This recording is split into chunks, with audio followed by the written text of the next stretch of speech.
இன்னைக்கு நம்மளுடைய விருந்தினர் பக்கத்தோட கெஸ்ட் யாருன்னு சொல்லிடலாமா? கண்டிப்பா.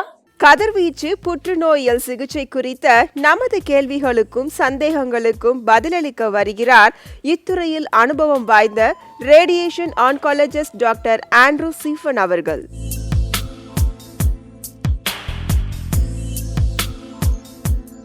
வணக்கம் டாக்டர். வணக்கம். எப்படி இருக்கீங்க? நல்லா இருக்கேன். ஓகே டாக்டர், இன்னைக்கு ரேடியேஷன் தெரப்பி பற்றி தான் நம்ம பேச போகிறோம். அதில் ஏகப்பட்ட சந்தேகங்கள் இருக்குது. ஸோ ஃபர்ஸ்ட் ரேடியேஷன் தெரப்பினா என்ன டாக்டர், அதை பற்றி கொஞ்சம் ப்ரீஃப் பண்ணுங்கள். ரேடியேஷன் தெரப்பினா தமிழில் என்ன சொல்லுவோம்னா கதிர்வீச்சுனா நிறைய பேர் அது தப்பாக சொல்கிறாங்க கரண்ட்டுன்னு. ஸோ கரண்ட் ட்ரீட்மெண்ட்டுக்கு போகிறோன்னு. கரண்ட் இல்லை, அது கரண்ட்னா எலக்ட்ரிசிட்டி. ஸோ அது கரண்ட் கிடையாது. ஸோ அது எக்ஸ்ரேஸ். ஸோ தட்ஸ் கதிர்வீச்சுன்னு சொல்லும்போது அது type of x-rays. So x-rays வச்சு ட்ரீட்மெண்ட் பண்ணுறது. ஸோ நீங்கள் எல்லோரும் ஒரு எக்ஸ்ரேக்கு போயிருப்பீங்க, செஸ்ட் எக்ஸ்ரே, நிறைய எக்ஸ்ரேஸ் போயிருப்பீங்க, சிடி ஸ்கேன். அதில் லோ எனர்ஜி எக்ஸ்ரே, கம்மியான எனர்ஜியில் வச்சு எக்ஸ்ரே டயக்னாஸ்டிக் பண்ணுறதுக்கு, தெரிகிறது என்ன ப்ராப்ளம் தெரிகிறதுக்கு இமேஜ் பண்ணுறோம். ரேடியேஷன் தெரப்பியில் கேன்சர் ட்ரீட்மெண்ட்டுக்கு ஹை எனர்ஜி, ரொம்ப powerful x-rays, focused x-rays. So that அந்த குறிப்பிட்ட இடத்துக்கு ரேடியேஷன் போகும்போது, ஹை எனர்ஜி போகும்போது we get a better result. கேன்சர்லேருந்து க்யூர் கிடைக்கும். இந்த ரேடியேஷன் தெரப்பியில் என்ன மாதிரியான டெக்னிக்ஸ்லாம் யூஸ் பண்ணுறீங்க டாக்டர்? நிறைய அட்வான்ஸ்மெண்ட்ஸ் ஆகிருக்கு லாஸ்ட் 10 to 20 இயர்ஸ்க்குள்ளே. ஸோ ஒரு 20-30 இயர்ஸ்க்கு முன்னாடி கொடுக்குற ரேடியேஷன் இன்னைக்கு கொடுக்குறது கம்ப்ளீட்லி டிஃப்ரெண்ட் டெக்னிக்ஸ். ஃபர்ஸ்ட் இனிஷியலாக ஸ்டார்ட் பண்ணும்போது we started 3D CRTன்னு சொல்லுவோம். ஸோ அதில் பக்கத்தில் இருக்கிற சப்போஸ் ஒரு டியூமருக்கு டோஸ் கொடுக்கும்போது, ரேடியேஷன் டோஸ் கொடுக்கும்போது பக்கத்தில் இருக்கிற நார்மல் ஆர்கன்ஸ்னு சொல்லுவோம். சப்போஸ் ஒரு ஹெட் அண்ட் நெக் கேன்சருக்கு ட்ரீட்மெண்ட் கொடுக்கும்போது ஒரு சலைவா ப்ரொடியூஸ் பண்ணுற கிளாண்டு, பேரோட்டிட் கிளாண்டுன்னு சொல்லுவோம். ஸோ அதுக்கு டோஸ் போகும். ஸோ ட்ரை மவுத்துன்னு ஒன்று வரும். ஸோ ட்ரை மவுத்னா வாய் வறண்டு போய், நிறைய பேஷண்ட்ஸ் ட்ரீட்மெண்ட்டுக்கு அப்புறம் வறண்டு போய் சரியாக சாப்பிட முடியல, டேஸ்ட் இல்லை, நிறைய சைடு எஃபெக்ட்ஸ், அவங்க குவாலிட்டி ஆஃப் லைஃப்னு சொல்லுவோம். குவாலிட்டி ஆஃப் லைஃப்னா நம்ம சாப்பிட்ற ஒன்றுமே என்ஜாய் பண்ண முடியல. கேன்சர்லேருந்து க்யூர் ஆனாலும் அவங்க they can't enjoy their life after that. So with modern technique என்ன அட்வான்டேஜ்னா, அந்த கேன்சருக்குரிய ஸ்பெசிஃபிக் ஏரியாவுக்கு ஹை டோஸ் ரேடியேஷன் போகும், பக்கத்தில் இருக்கிற ஆர்கன்ஸ்க்கு டோஸ் கம்மியாகும். So we can save the organ, அவங்களுக்கு குவாலிட்டி ஆஃப் லைஃப் கொடுக்கலாம். Cure with quality of life, அது ரொம்ப முக்கியம். ஜஸ்ட்டு கேன்சரை மட்டும் குணப்படுத்தி பேஷண்ட்டை வீட்டுக்கு அனுப்பிச்சாலும் பிரயோஜனம் இல்லை. அவங்க சஃபர் பண்ணிகிட்டே இருந்தாங்க, வீட்டில் ரொம்ப கஷ்டத்தோடு இருந்தாங்கன்னா it's not worth the effort. Okay doctor, அதே மாதிரி ரேடியேஷன் தெரப்பி இப்போ இருக்க பீரியடில் எந்த அளவு மக்கள்கிட்ட விழிப்புணர்வோடையும் எந்த அளவுக்கு அது இம்பார்ட்டன்ஸாக இருக்குது? ஜென்ரலி ஒரு கேன்சர் ட்ரீட்மெண்ட்டுன்னு எடுத்தோம்னா 3 modalities ஆஃப் ட்ரீட்மெண்ட் கேன்சர், அந்த injection, chemotherapy and radiation therapy and of course அறுவை சிகிச்சை, சர்ஜரி.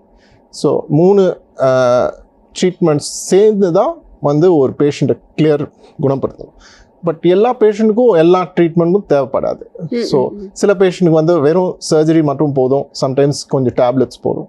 சில பேஷண்ட்டுக்கு வெறும் ரேடியேஷன் தான் கொடுக்கணும் அலாங் வித் இன்ஜெக்ஷன், கீமோதெரப்பியோட.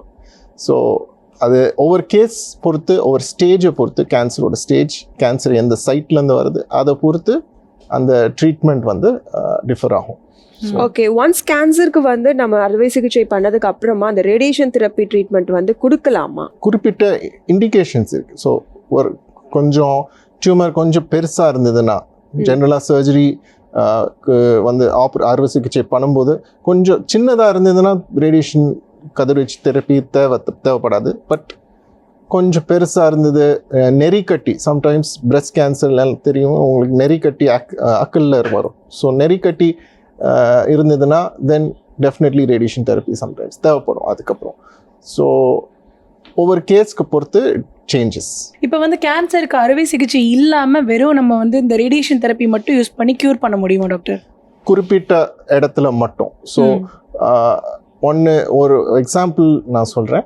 லாரிங்ஸ் அப்படின்னா வாய்ஸ் பாக்ஸ், நம்ம பேசுகிற இடத்துல லாரிங்ஸ், அதுலேருந்து வர கேன்சர் ரொம்ப ஏர்லி ஸ்டேஜில் யூஸ்வலாக டயக்னோஸ் பண்ணிடுவோம். ஸோ கொஞ்சம் பேஷண்ட் வந்து பேச்சு மாறி வரும். அவங்கள உலரில் இல்லை, பட் பேச்சு டிஃப்ரென்ஸ், சவுண்டு டிஃப்ரெண்ட்டாக பேசுவாங்க, பேச்சு கொஞ்சம் டிஃப்ரென்ஸ் வரும். ஸோ ஈஸியாக டயக்னோஸ் பண்ணிடுவோம், ஏர்லி ஸ்டேஜ்லேயே டயக்னோஸ் பண்ணிடுவோம். ஸோ அது ஒரு லேரிங்ஸ், இந்த வோக்கல் கார்டில் சின்ன கட்டி இருக்கும். ஸோ அதுக்கு வந்து வெறும் ரேடியேஷன் போதும், ஜஸ்ட் ரேடியேஷன், அண்ட் ரொம்ப சின்ன இடத்துக்கு ரேடியேஷன் கொடுத்தா போதும். ஸோ அவங்களுக்கு ஈஸியாக குணமாயிரும். ஸோ மெனி சிங்கர்ஸ், அவங்க நிறைய பேர் வந்து பேச்சு நிறைய சத்தம் போட்டு பேச வேண்டியது டைம்ஸ் இருக்கும். ஸோ அவங்களுக்கு தான் இந்த மாதிரி கேன்சர் வர்றதுக்கு சம்டைம்ஸ் சான்சஸ் அதிகம் இருக்கும். ஏன்னா அந்த வாய்ஸ் அப்யூஸ்ன்னு சொல்லுவோம், sometimes voice use and voice abuse. So அவங்களுக்கு வந்து அறுவை சிகிச்சை பண்ணால் அந்த வாய்ஸ் சேஞ்ச் இருக்கும், கண்டிப்பாக அந்த ஸ்காரிங் இருக்கும். ஸோ டி பி ரிமைனிங், அந்த அவங்க பேச்சு வந்து டிஃப்ரெண்ட்டாக இருக்கும். பட் ரேடியேஷன் கொடுக்கும்போது அந்த வாய்ஸ் சேஞ்ச் இனிஷியலாக இருக்கும், but over time it improves. So they end up with good quality of life, results are better. So that is for early larynx cancer. வந்து அட்வான்ஸ்ட் லாரிங்ஸ் மீன்ஸ் நிறைய கட்டி பெருசானதுக்கப்புறம் then you definitely need a surgery. கேன்சரில் வந்து நிறைய stages இருக்குது. எந்த ஸ்டேஜில் நீங்கள் வந்து இந்த ரேடியேஷன் ட்ரீட்மெண்ட் கொடுப்பீங்க? ஒவ்வொரு கேன்சருக்கு டிஃப்ரெண்ட்டாக இருக்கும், பட் ஜென்ரலி வந்து all stages of cancer we can treat with radiation. But வந்து அந்த இன்டென்ட் ஆஃப் ட்ரீட்மெண்ட் வந்து க்யூர் பண்ணுறது, குணப்படுத்துறதுக்கு ரேடியேஷன் வேறு, கஷ்டத்தை குறைக்கிறது பாலியேஷன் சொல்லுவோம். ஸோ கஷ்டத்தை குறைக்கிறதுக்கு ரேடியேஷன் வேறு. ஸோ ஜென்ரலாக ஸ்டேஜ் 1 to 3, ஒன்றாவது ஸ்டேஜ்லேருந்து 3வது ஸ்டேஜ் வரைக்கும் அதில் க்யூர் பண்ணுறதுக்கு எய்ம் பண்ணி தான் ட்ரீட்மெண்ட் கொடுக்கும். 4வது ஸ்டேஜ் வரும்போது மெயின்லி அந்த கஷ்டத்தை குறைக்கிறது. So all stages we can do radiotherapy. Generally surgery can be done வந்து 3 first, second and third stage. Chemotherapy also வந்து எல்லா ஸ்டேஜ்லேயும் பண்ண முடியும். பட் ஜென்ரலாக சர்ஜரி வந்து 4வது ஸ்டேஜில் பண்ண மாட்டோம், பிகாஸ் குணப்படுத்த முடியாது. பெரிய we want major procedures avoid பண்ண ட்ரை பண்ணும்.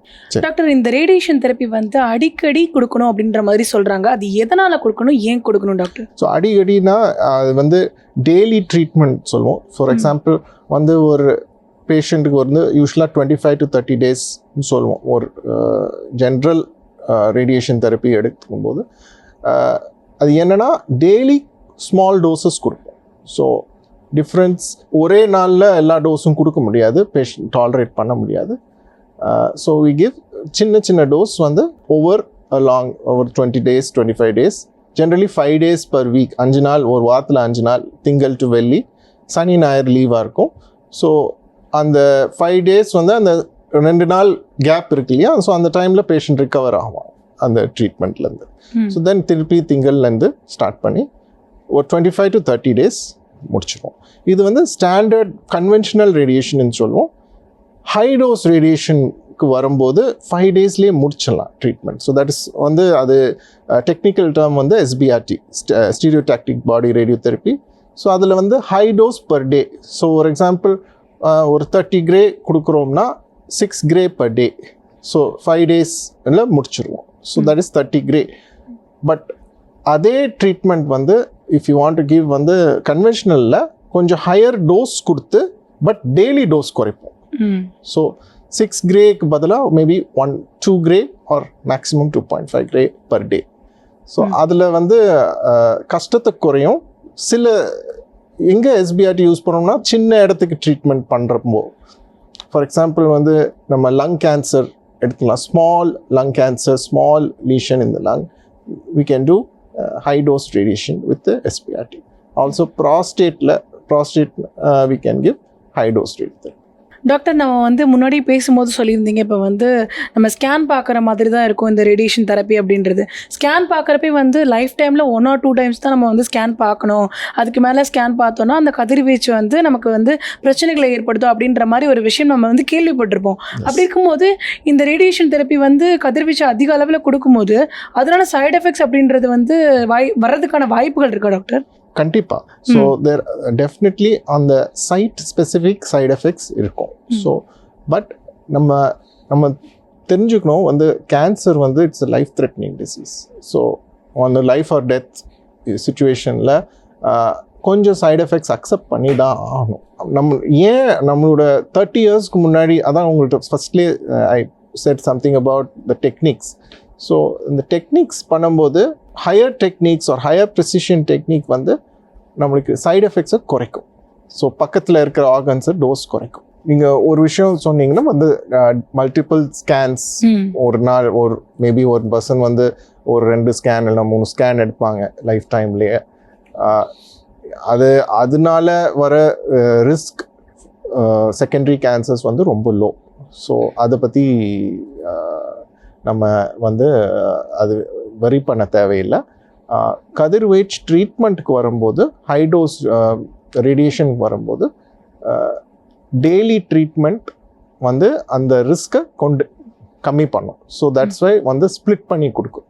Okay. So when we split it 25 to 30 days and the risk to other organs கம்மி ஆகும். ஸோ ஒன்லி மெயினாக அந்த டியூமருக்கு தான் மேக்ஸிமம் டோஸ் போகிற மாதிரி will try to do it. Okay. இதில் என்ன மாதிரியான சைடு எஃபெக்ட்ஸ் வரும் டாக்டர்? ஒவ்வொரு சைட்டுக்கு வேறு. ஃபார் எக்ஸாம்பிள் வந்து ஹெட் அண்ட் நெக் கேன்சர், வாயில் இல்லைனா தொண்டையில் வர கேன்சருக்கு வந்து மியூக்கோசைட்டிஸ் அப்படின்னா வாய்க்குள்ள புண்ணு, தொண்டை வலி அந்த மாதிரி வரலாம். சில பேருக்கு வந்து ஸ்கின்ல கொஞ்சம் கருப்பாகும், ஸ்மால் அல்சர்ஸ் வரலாம் டுவர்ட்ஸ் ட்ரீட்மெண்ட் கம்ப்ளீட் ஆகிற டைமில். ஸோ அது மெயினாக இமீடியட்டாக வர side effects. Long term side effects நான் தான் உங்களுக்கு சொன்னேன், இந்த மாதிரி ட்ரை மவுத், ஸ்வாலோவிங் டிஃபிகல்ட்டி, முழுங்குறது கஷ்டம். ஸோ இதெல்லாம் வந்து ஹை டோஸ் பண்ணும்போது ஹையர் சான்சஸ் அண்ட் வந்து ஓல்டர் டெக்னிக்ஸ் யூஸ் பண்ணும்போது ஹையர் சான்சஸ். ஸோ நம்ம நியூவர் டெக்னிக்ஸ் வரும்போது இந்த லாங் டேர்ம் சைடு எஃபெக்ட்ஸை நல்லாவே குறைக்கலாம். So very less chance of all those things அந்த நடக்கிறதுக்கு ரொம்ப கம்மி சான்ஸ் தான். ஓகே டாக்டர், இப்போ வந்து ஸ்டேஜஸ் வந்து கேன்சரில் நிறைய ஸ்டேஜஸ் இருக்குது. ஸோ அந்த ஸ்டேஜஸில் இருக்கக்கூடிய ரேடியேஷன் ட்ரீட்மெண்ட் பற்றி சொன்னீங்க. பட் இதில் வந்து டைப்ஸ் ஆஃப் கேன்சர் இருக்குது பார்த்தீங்களா? இதில் வந்து அந்த தொண்டை மற்றும் வாய்ப்புன்னு இருக்கக்கூடிய கேன்சருக்கு மட்டும்தான் இந்த ரேடியேஷன் ட்ரீட்மெண்ட் கொடுக்க முடியுமா, இல்லை வேறு எதுக்கெல்லாம் கொடுக்கலாம் doctor?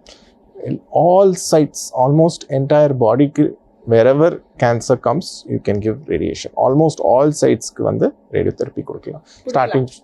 Starting from brain, starting from eyes, going to mouth, thonda, keela, chest, breast, and intestine, even stomach, almost up to even rectum. That is almost anywhere. And காலில் வர கேன்சர்ஸ் வந்து சார்கோமான்னு சொல்லுவோம். ஸோ அதுக்கு வந்து அதுக்கும் radiation is a good treatment option. So almost any side. இந்த radiation therapy வந்து பொதுவாக வந்து தொண்டை வாயில் இருக்கக்கூடிய கேன்சர்ஸ்க்கு நல்ல ரிசல்ட்ஸ் கொடுக்குது அப்படின்ற மாதிரியான ஒரு விஷயம் இருக்குது. அது உண்மைதானா டாக்டர்? அது வந்து ஒவ்வொரு அந்த வாய் எந்த சைட்டில் வர கேன்சர், ஃபார் எக்ஸாம்பிள் தொண்டையில் வர கேன்சர்ஸ் வந்து ஜென்ரலாக ரேடியேஷனுக்கு எஃபெக்டிவாக இருக்கும். ஏன்னா சர்ஜரிஸ் லெஸ், அந்த அறுவை சிகிச்சை வந்து அது அவ்வளோ செய்ய முடியாது. ஃபார் எக்ஸாம்பிள் வந்து அவங்க வந்து தொண்டையில் டான்சில் வர கேன்சர் வந்து ஜென்ரலாக ஆப்ரேட் பண்ண மாட்டாங்க. ஸோ சர்ஜரி பண்ண மாட்டாங்க. ஸோ அதுக்கு வந்து ரேடியேஷன் கொடுத்தா நல்ல ரிசல்ட்ஸ் கிடைக்கும். ஸோ நாக்குக்கு பின்னாடி பகுதி ரொம்ப கஷ்டம் அந்த இடத்துல சர்ஜரி பண்ணுறது. நாக்கு முன்னாடி பகுதி பண்ணலாம், பின்னாடி பகுதி வந்து ரொம்ப கஷ்டம். ஸோ ரொம்ப பின்னாடி பகுதிக்கு வந்து மோஸ்ட்லி ரேடியோதெரப்பி தான் பண்ணுவோம். சரியா? ஸோ தட்ஸ் அதில் நல்ல ரிசல்ட்ஸும் அதில் கிடைக்கும். டாக்டர், இந்த ரேடியேஷன் தெரப்பி வந்து ஒரு நாளுக்கு எவ்வளோ நேரம் வந்து ஒரு பேஷண்ட் கொடுக்கறது வந்து நீங்கள் ப்ரிஃபரபிளாக பண்ணுறீங்க டாக்டர்? அது வந்து ஆல்ரெடி இட்ஸ் டிசைடட், வந்து அந்த சிஸ்டம்லேயே டிசைட் ஆயிரும். ஸோ நம்மளுக்கு ப்ராசஸ் பண்ணும்போது பிளானிங், ஒரு பேஷண்ட் ரேடியேஷன் தெரப்பிக்கு வராங்கன்னா ஒரு பிளானிங்னு இருக்கும். ஒரு சிடி ஸ்கேன் பண்ணுவோம் பிளானிங்காக.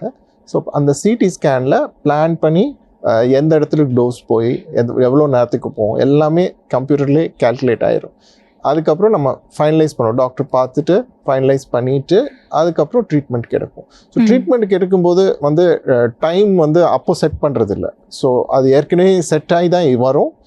ஜென்ரலாக ஒரு பேஷண்ட்டுக்கு வந்து 10 to 15 மினிட்ஸில் முடிஞ்சிடும். ஸோ ஒவ்வொரு பேஷண்ட்டுக்கு வித்தியாசமாக இருக்கும். ஏன்னா அவங்க பேஷண்ட் சைஸ்க்கும் அவங்க ஸ்கின், அவங்க திக்னஸ், அவங்க ஸ்கின் திக்னஸ், அவங்க பாடி ஷேப்புக்கும். ஸோ அதெல்லாம் பார்க்கும்போது அதுக்கு ஏற்ற மாதிரி டோஸ் மாறும், டைமும் மாறும். ஸோ 10 to 15 நிமிஷத்தில் முடியும். டாக்டர், அதே மாதிரி இப்போ ரேடியேஷன் ட்ரீட்மெண்ட் கொடுக்குற பேஷண்ட்ஸ்க்கே வந்து ஒரு சர்டன் டைம்க்கு அப்புறமா அது வந்து சைட் எஃபெக்ட்ஸ் வர்றதுக்கு சான்சஸ் இருக்குன்னு சொன்னீங்க. அதே அந்த ட்ரீட்மெண்ட் கொடுக்கக்கூடிய அதே ரூமில் இருக்கக்கூடிய டாக்டர்ஸாக இருக்கட்டும், டெக்னீஷியன்ஸாக இருக்கட்டும், அவங்களுக்கு சைட் எஃபெக்ட்ஸ் வர்றதுக்கான சான்சஸ் ஏதாவது இருக்கா? Absolutely no chance. ஏன்னா வந்து அந்த ரூமே இட்ஸ் ஸ்பெஷலி டிசைன்ட். அந்த ரூமே ஸ்பெஷல் டிசைன் பண்ணி it is made such that வந்து ரேடியேஷன் வெளியே லீக்கேஜ் ஆகாது. ஸோ அதெல்லாம் செக்ஸ் அண்ட் பேலன்சஸ் எல்லாம் போயிட்டே இருக்கும். ஸோ வாரம் there will be a check வந்து அந்த லீக்கேஜ் இருக்கா செக் பண்ணுறது. ஸோ வர டெக்னீஷியன்ஸ் ஆர் டாக்டர்ஸ் யாரெல்லாம் ரூமுக்கு வெளியே இருக்கிறவங்க எதுவுமே அவங்களுக்கு டோஸே போகாது. ஏன்னா அந்த ரூமே ஒரு டிஃப்ரெண்ட் டிசைனில் இருக்கும். ஸோ நீங்கள் ரேடியேஷன் மிஷின் பார்த்துருக்க சான்ஸு நீங்கள் பார்த்தீங்கன்னா இட் வில் பி குட். அங்கே ஒரு மேஸ்ன்னு சொல்லுவோம். ஸோ அந்த உள்ள என்ட்ரி ஆகிறதுக்கே ஒரு சுற்றி தான் போகணும். ஸோ அந்த சுற்றி போகும்போது அந்த ரேடியேஷன் பிளாக் ஆகும். ஸோ ஒவ்வொரு வால் அது specially designed. So to prevent வந்து வெளியில் டோஸ் போகிறதுக்கு. ஸோ அது வந்து நம்ம ஸ்டாஃபுக்கு மட்டும் சேஃப்டி பார்க்குறது கிடையாது, பப்ளிக்கும் சேஃப்டி பார்க்கணும். ஸோ யாரெல்லாம் வெளியே அந்த மிஷின் பக்கத்தில் இல்லை வெளியே அந்த வாலுக்கு வெளியே நடந்துட்டு இருந்தாலும் அவங்களுக்கும் ரேடியேஷன் போகக்கூடாது. So only for the patient and only inside when the machine is on. அந்த மிஷின் ஆன் டைமில் தான் ரேடியோ தெரப்பி. டாக்டர், இந்த பிராக்கி தெரப்பி அப்படின்னா என்ன டாக்டர்? ஸோ பிராக்கி தெரப்பின்னா உடம்புக்கு பக்கத்தில் கொடுக்குற ரேடியேஷன். ஸோ ஜென்ரலாக இப்போ இது வரைக்கும் பேசுனது வந்து external beam teletherapy or external beam radiation. So பிராக்கி தெரப்பின்னா உடம்புக்கு பக்கத்தில் வச்சு ரேடியேஷன். ஸோ ஜென்ரலாக உடம்புக்கு உள்ள ஏதாவது ஒரு ஸ்மால் இன்ஸ்ட்ருமெண்ட் வச்சு அது வழியாக ரேடியேஷன் கொடுக்கறது தான் பிராக்கி தெரப்பி. ஜென்ரலாக வந்து விமென்ஸ் கேன்சர்ஸ், கைனி கேன்சர்ஸ்க்கு யூஸ் ஆகும். அண்ட் ஃபார் ஓரல் கேவிட்டி, வாய்க்குள்ளே வர கேன்சர்ஸ்க்கு ஜென்ரலாக நம்ம உபயோகத்தில் யூஸ் பண்ணுவோம். இதுக்கு இந்த ரேடியேஷன் தெரப்பி எந்த வயசு வரைக்கும் கொடுக்கலாம் டாக்டர்? எந்த வயசு வரைக்கும் எந்த வயசுல இருக்கிறவங்களுக்கு கொடுக்கலாம்? எல்லாருக்கும் கொடுக்கலாம். எந்த ஏஜ்னாலும் கொடுக்கலாம். ஸ்டார்டிங் ஏஜ் அப்படினா அதான் சொல்லுவேன். ஸோ ஜென்ரலாக 0 to 2 years, that is newly born குழந்தைக்கு கொடுக்க மாட்டோம். நிறைய சைல்ட் கேன்சர்ஸ் உங்களுக்கு கேள்விப்பட்டிருப்பீங்க. நிறைய சைல்ட் கேன்சர்ஸ் இருக்குது. ஆல்தோ வெரி ரேர் தான் சில்ட்ரனுக்கு வர்றது. மோஸ்ட்லி 20 இயர்ஸ்க்கு மேலே தான் கேன்சரே வரும். பட் நிறைய சைல்ட்ஹுட் கேன்சர்ஸ், பீடியாட்ரிக் கேன்சர்ஸ் இருக்குது. ஸோ ஜென்ரலாக 0 to 2 years கொடுக்க மாட்டோம். வித்தின் 2 to 5 years வந்து அந்த அசஸ் பண்ணுவோம், வேறு ஏதாவது ஆப்ஷன் இருக்கா, இல்லை வேறு ஏதாவது ஆப்ஷன் இல்லைன்னா மேக்ஸிமம் அவங்க brain development, full brain development ஆகிற வரைக்கும் டிலே பண்ணுவோம். So 2 to 3 years, sometimes 5 years வரைக்கும் வெயிட். 5 yearsக்கு மேலே டில் அரவுண்ட் 15 to 20 years வந்து ரெடியூஸ் டோஸ் ரேடியேஷன் சொல்லுவோம். ஸோ டோஸ் எவ்வளோ கம்மி பண்ணி கொடுக்க முடியுமோ அவ்வளோ கம்மி. 20 yearsக்கு மேலே ஸ்டாண்டர்ட் டோஸ் தான் கொடுப்போம். ஸோ 20 years மேலே எந்த ஏஜ் வரைக்கும் அவங்க ஃபிட்டாக இருந்தாங்கன்னா, if they are fit for treatment we can take. வந்து ரேடியேஷன் டிபார்ட்மெண்ட்க்கு வரணும், ஒரு கவுச்சில் படுக்கிற அளவுக்கு இருக்கணும். ஸோ அந்த அளவுக்கு ஃபிட்னஸ் இல்லைன்னா கஷ்டம். அந்த டைமில் then there's no other treatment. But age bar கிடையாது. ஐ ஹவ் ட்ரீட்டட் பேஷண்ட் 85, 90+ கூட ட்ரீட் பண்ணியிருக்கேன். ஸோ அது வந்து ரேடியேஷன் ஏஜ் பார் கிடையாது. டாக்டர், இப்போ ரேடியேஷன் தெரப்பி ட்ரீட்மெண்ட் எடுத்துக்கிறவங்க என்ன மாதிரியான லைஃப் ஸ்டைல், ஃபுட் ஹேபிட்ஸ் எல்லாம் ஃபாலோ பண்ணணும் டாக்டர்? ஸோ வந்து ஒவ்வொரு சைட் வர கேன்சருக்கு வந்து டிஃப்ரெண்ட்டாக இருக்கும். ஸோ ஃபார் எக்ஸாம்பிள் வந்து ஹெட் அண்ட் நெக் கேன்சர், வாயில் வர இல்லை தொண்டையில் வர கேன்சருக்கு வந்து ஜென்ரலாக வந்து அவங்கள அதிகமாக நார்மல் டயட் சாப்பிட முடியாது. ஏன்னா வாய் வழியாக சாப்பிடும்போது அவங்களுக்கு சம்டைம்ஸ் அந்த ட்ரீட்மெண்ட் பண்ணும்போது கொஞ்சம் புண்ணாக இருக்கும், அந்த மாதிரி இருக்கும். ஸோ ஜென்ரலாக அவங்களுக்கு வந்து சொல்கிறது வந்து காரம் சேர்த்துக்கூடாது, அதிகமாக இந்த புளி சேர்த்துக்கூடாது, சிட்ரஸ் ஃப்ரூட்ஸ், லெமன், ஆரஞ்ச் நிறைய சேர்த்துக்கக்கூடாது. ஸோ அதெல்லாம் பண்ணோம்னா அந்த இட் வர்சன்ஸ் தேர் அந்த சாப்பிட்ற அந்த புண்ணு அதிகமாகும். ஸோ அவங்களுக்கு வந்து ஜஸ்ட் பிளாண்ட் டயட் வந்து கர்ட் ரைஸ், தயிர் சாதம், மோர் சாதம். ஸோ அந்த ட்ரீட்மெண்ட் டைமில், ஸோ ட்ரீட்மெண்ட் முடிஞ்சதுக்கப்புறம் போக போக அந்த புண்ணெல்லாம் ஆறுனதுக்கப்புறம் அவங்க நார்மல் டயட்டை எடுத்துக்கலாம். ஓகே டாக்டர், இந்த ரேடியேஷன் தெரப்பி வந்துட்டு காஸ்ட்லி அப்படின்றாங்களே, ஸோ காஸ்ட் வைஸ் எப்படி டாக்டர்? காஸ்ட்லின்னு சொல்லும்போது அந்த டெக்னிக்ஸை பொறுத்து. ஸோ பேசிக் டெக்னிக் எடுக்கும்போது இட்ஸ் நாட் எக்ஸ்பென்சிவ், பட் கொஞ்சம் சைடு எஃபெக்ட்ஸ் எல்லாம் குறைக்க ட்ரை பண்ணோம்னா அந்த டெக்னிக் அந்த காஸ்ட் இன்க்ரீஸ் ஆகும். பட் அது சொன்னதுக்கப்புறம் வந்து ஒன்று ஞாபகத்தில் வச்சுக்கணும், இந்தியாவில் தி காஸ்ட் ஆஃப் அந்த ட்ரீட்மெண்ட் காஸ்ட் இஸ் ஆக்சுவலி வந்து வெஸ்ட் ஃபாரின் பார்க்கும்போது இட்ஸ் ரொம்ப கம்மி. ஸோ இட்ஸ் ஆல்மோஸ்ட் வந்து 1/10ன்னு சொல்லலாம். ஸோ அதே குவாலிட்டி, அதே பெனிஃபிட்ஸ் வச்சுட்டு but almost 1/10 the cost, even the same machine. So அவங்க வச்சுக்கிற மிஷின் கூட இம்போர்ட் பண்ணி அதுதான் வச்சு ட்ரீட் பண்ணுறோம். ஸோ அவங்க அந்த காஸ்ட் கொண்டு வர்றதுக்கு இட் இஸ் டெஃபினெட்லி நம்ம ஊருக்கு அது காஸ்ட் அதிகம். பட் பொதுவாக பார்க்கும்போது அது ஆக்சுவலாக it is a valid cost. அது ஏன் காஸ்ட் இருக்குன்னா நிறைய வேலை இருக்குது அதில். So you have to see அந்த பேஷண்ட் கரெக்ட் இடத்த பார்க்கணும், எந்த இடத்துல கேன்சர் இருக்குது அது கரெக்டாக அதை குறித்து அதை சுற்றி வந்து டோஸை குறைக்கணும். ஸோ அந்த கம்ப்யூட்டர் பண்ணுற வேலை சம்டைம்ஸ் ஹோல் டே கால்குலேட் பண்ணிகிட்டு இருக்கும் ஒரு பேஷண்ட்டுக்கு. ஸோ அது பண்ணும்போது it requires a lot of time, lot of effort. So அதுக்கு தான் cost it goes up. But if you take வந்து அந்த பேசிக் டெக்னிக் எடுக்கும்போது நம்ம பெருசாக சைடு எஃபெக்ட் குறைக்க முடியாது, பட் டைம் இருக்காது. டைம் ஒன்றும் பெருசாக சேவ் ஆகுது, அதனால தான் அது லெஸ் காஸ்ட்டில் இருக்குது. டாக்டர், இப்போ வந்து உலகம் முழுக்க வந்து பார்த்தீங்க ஏஏ அப்படின்ற வார்த்தை வந்து நம்ம காதில் கேட்டுக்கிட்டே இருக்குது. ஸோ இந்த ரேடியேஷன் தெரப்பியில் வந்து ஏஐயோட பங்கு எந்த அளவுக்கு இருக்குது டாக்டர்? ஸோ ஏஐ வந்து எல்லா ஃபீல்ட்லேயே வந்துருச்சு. So of course medicine it's very வந்து எல்லா ஃபீல்ட்லேயும் இருக்குது. ரேடியேஷன் ஆன்காலஜிலேயும் கூட ஏஐ இருக்குது. ஸோ ஏஐ நிறைய ஸ்டெப்ஸில் ஏஐ வரும். ஸோ ஆல்மோஸ்ட் வந்து அந்த டியூமர் எப்படி கேன்சர் எப்படி வரைகிறதுன்னு சொல்லுவோம், கான்டூரிங். ஸோ அது வந்து கரெக்டாக எப்படி அது ஆட்டோமேட்டிக் கான்டூரிங் வரும். ஸோ ஏஐ வந்து டிடெக்ட் பண்ணி ஆட்டோமேட்டிக்காக கான்டூர் பண்ணும். நிறைய ஆர்கன்ஸ், நார்மல் ஆர்கன்ஸ் கான்டூர் பண்ணுறது ஜென்ரலாக அந்த ரேடியேஷன் ஆன்காலஜிஸ்ட் தான் கான்டூர் பண்ணுவாங்க, டாக்டர். ஸோ அது வந்து இந்த AI systems can contour it themselves. So time saving, so doctor time saving, patient time saving, and sometimes automatic planning கூட அதுவே ஒரு பிளான் பண்ணி சஜஸ்ட் பண்ணி கொடுத்துரும். ஸோ டைம் அண்ட் எஃபர்ட் வந்து இட் ரெடியூசஸ். டாக்டர், இப்போ வந்து நம்ம இந்த ரேடியேஷன் தெரப்பி வந்து ஒரு ட்ரீட்மெண்ட்காக யூஸ் பண்ணுறோம், இருந்தாலும் அதுலேயே வந்து சைடு எஃபெக்ட்ஸ் அப்படின்றது இருக்குது அப்படின்னு சொல்லியிருக்கீங்க.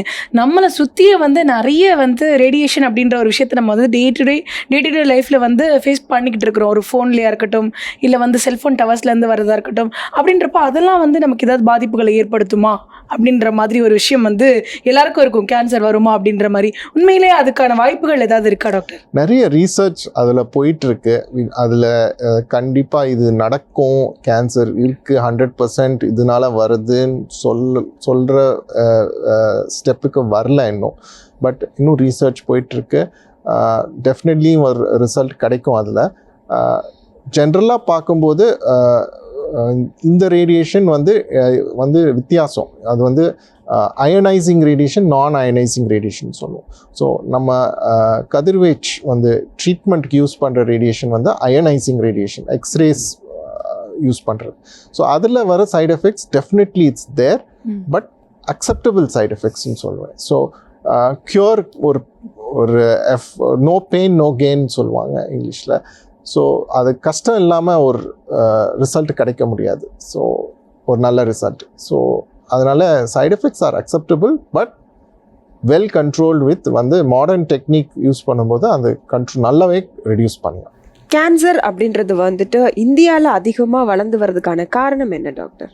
நிறைய காரணங்கள் இருக்குது. ஸோ மெயினாக வந்து we have adopted வந்து வெஸ்டர்ன் லைஃப் ஸ்டைல் மெனி வந்து we have adopted. So not only cancer, நிறைய நான் கம்யூனிகபிள் டிசீஸ்ன்னு சொல்லுவாங்க NCD.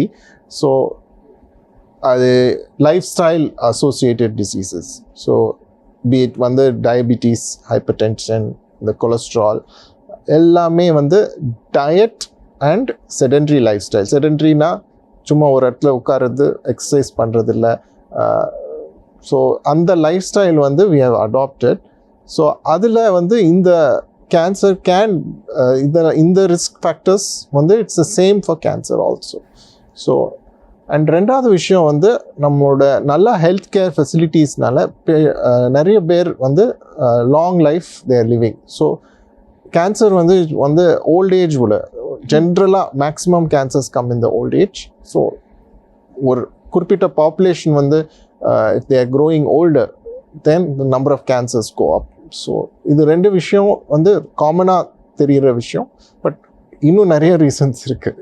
So that we are accordingly வந்து public health people are doing their job, but we have to continue to be vigilant. Doctor, வருமுன் காப்பது சிறந்தது அப்படின்னு சொல்லுவாங்க. So இப்போ வந்து நான் வந்து கேன்சர் வராமல் தடுக்கிறதுக்கும் இந்த ரேடியேஷன் தெரப்பி வந்து யூஸ் பண்ணி எனக்கு கேன்சர் வராமல் தடுத்துக்கலாம் அப்படின்ற மாதிரியான விஷயங்கள்லாம் ஏதாவது இருக்கா டாக்டர்? அப்படின்னு கிடையாது. ப்ரிவென்ஷன் வந்து அது வந்து நம்ம மெயினாக நம்ம டயட், எக்ஸசைஸ், அவாய்ட் வந்து இந்த ஸ்மோக்கிங், சிகரெட், ஆல்கஹால் கன்சம்ஷன் அதெல்லாம் அவாய்ட் பண்ணுறது தான் மெயினாக. General good healthy life style வாழ்கிறது தான் வந்து ப்ரிவென்ஷனுக்கு யூஸ் ஆகும். பட் ரேடியேஷனோ கீமோதெரப்பியோ சர்ஜரி வச்சு ப்ரிவென்ஷன் பண்ண முடியாது. Prevention is not possible. Okay doctor, so இவ்வளோ நேரம் ரேடியேஷன் தெரப்பி பற்றி எங்களுக்கு நல்ல ஒரு ப்ரீஃப் கொடுத்தீங்க. ஸோ கேன்சரில் இருக்கக்கூடிய சந்தேகங்களுக்கு என்ன மாதிரியான ட்ரீட்மெண்ட் கொடுக்கலாம் அண்ட் ரேடியேஷன் ட்ரீட்மெண்ட் பற்றி எப்படி என்னன்னு சொன்னீங்க. Thank you so much for coming doctor. Thank you doctor.